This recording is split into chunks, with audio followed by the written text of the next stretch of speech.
On a tous déjà vécu ça, non? Essayer d'apprendre quelque chose de nouveau ou d'enseigner une compétence à quelqu'un et se sentir complètement dépassé. Eh bien, aujourd'hui, on va décortiquer une technique utilisée par les pros, une technique qui transforme de véritables montagnes en petites collines bien plus faciles à gravir. Faire un lit, enlever son manteau, ça a l'air tellement simple, n'est-ce pas? Et pourtant, si on passait l'action au ralenti, on verrait que ce ne sont pas des gestes uniques. Non, ce sont des dizaines de micro-décisions, de petites actions qui s'enchaînent. Et c'est justement cette complexité cachée qui est la clé de tout. Alors voilà notre feuille de route pour aujourd'hui. D'abord, on va voir pourquoi ces tâches du quotidien sont en fait de véritables chaînes d'action. Ensuite, on verra comment créer la recette parfaite pour les enseigner. On explorera 3 méthodes différentes, on fera le point sur une confusion assez courante et on terminera sur le but ultime de tout ça, l'autonomie. Allez, on commence par le commencement. Qu'est-ce qui se cache vraiment derrière un geste qu'on croit si simple, comme faire son lit? Le concept fondamental ici, c'est ce qu'on appelle la chaîne de comportement. L'idée, c'est qu'une compétence, ce n'est pas un bloc monolithique. Non, c'est plutôt comme une chaîne où chaque action est un maillon solidement attaché à celui d'avant et à celui d'après. Pensez à un truc aussi simple que de préparer un hamburger. On ne fait pas tout en même temps. On prend le pain, puis la viande, puis la salade. Chaque étape est un maillon bien distinct. Et si on en saute un, eh bien le résultat final n'est pas du tout le même. C'est exactement pareil pour tout le reste, du lassage de chaussures au vélo. Et c'est là que ça devient vraiment fascinant. Chaque maillon de la chaîne a un double rôle. Il est à la fois la récompense pour l'étape qu'on vient de finir et le signal qui dit « Ok, c'est parti pour la suivante ». C'est un système d'auto-apprentissage super efficace en fait. Prenons l'exemple concret de faire un lit. Le signal de départ, c'est l'instruction « Fais ton lit ». La première action, c'est de lisser le drap du dessous. La récompense, le fait que le drap soit bien lisse. Et ce drap lisse, il devient le nouveau signal pour l'étape suivante, tirer le drap du dessus. C'est une véritable cascade qui se termine par une récompense externe, comme des félicitations, qui vient renforcer toute la séquence. Bon, on a compris la théorie de la chaîne. C'est bien beau, mais en pratique, comment on s'y prend pour l'enseigner?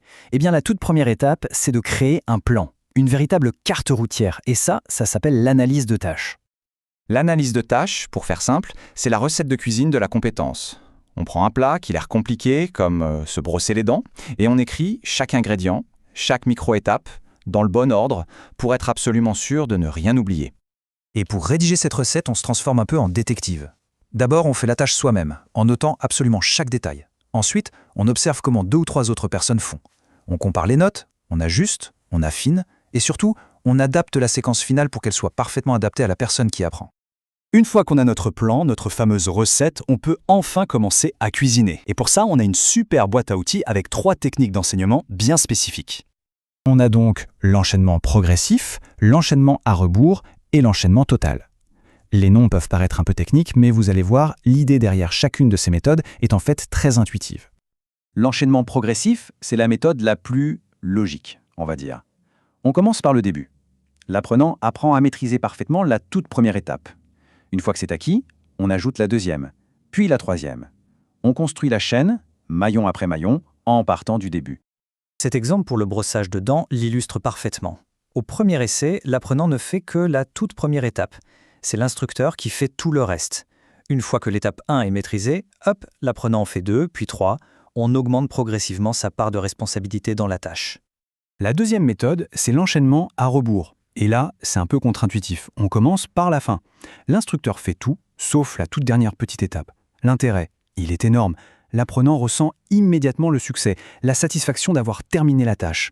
Et ça, c'est un moteur de motivation incroyable. Par exemple, pour enlever un pantalon, l'instructeur peut le descendre jusqu'aux chevilles et l'apprenant n'a plus qu'à faire le dernier petit geste. Puis, la fois d'après, l'instructeur s'arrête aux genoux, et ainsi de suite. On remonte la chaîne à l'envers jusqu'à ce que l'apprenant puisse tout faire de manière autonome depuis le début. Et enfin, il y a l'enchaînement total. Ici, pas de découpage. L'apprenant essaie de faire toute la chaîne d'un seul coup à chaque fois. L'instructeur, lui, est là comme un coach. Il est prêt à donner un coup de main, à guider sur les étapes un peu plus difficiles, et puis il se retire petit à petit, à mesure que l'autonomie s'installe. Attention, c'est un point super important, parce que ces 2 techniques sont souvent confondues. L'analyse de tâches avec l'enchaînement et ce qu'on appelle le façonnement sont 2 outils très puissants, mais ils ne servent pas du tout, mais alors pas du tout à la même chose. Alors, voilà la différence fondamentale. L'enchaînement, c'est pour apprendre une séquence de plusieurs comportements différents. Je baisse mon pantalon, puis je m'assois. Le façonnement, lui, sert à améliorer un seul et même comportement. On félicite pour une bouchée de brocoli, puis on attend qu'il y en ait 2 avant de féliciter à nouveau. L'autre grande différence, c'est ce qu'on fait des étapes déjà apprises. Dans l'enchaînement, on garde chaque maillon, on les assemble pour construire la chaîne. Dans le façonnement, c'est tout l'inverse. On efface les anciennes versions dès qu'une meilleure apparaît. On ne garde que la dernière, la plus parfaite. Bon, après toute cette technique, on pourrait se demander pourquoi se donner tout ce mal. Découper, planifier, choisir la bonne méthode, tout ça pourquoi? Parce que l'objectif derrière tout ça, il est immense. C'est de construire une véritable indépendance. L'impact de cette approche, il va bien au-delà de la simple tâche à accomplir. En donnant les clés pour réussir, on augmente l'autonomie, bien sûr, et on réduit la frustration. Mais le plus important, c'est la confiance en soi qui naît de tout ça. Se rendre compte qu'on peut accomplir quelque chose qui paraissait impossible, c'est un sentiment d'une puissance incroyable.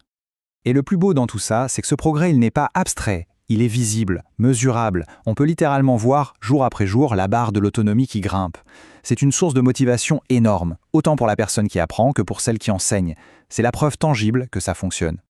On termine donc avec une petite réflexion. Quelle compétence qui semble complexe pour soi-même ou pour un proche pourrait soudain devenir beaucoup plus accessible si on prenait juste le temps de la voir non pas comme une montagne, mais comme une simple chaîne d'étapes?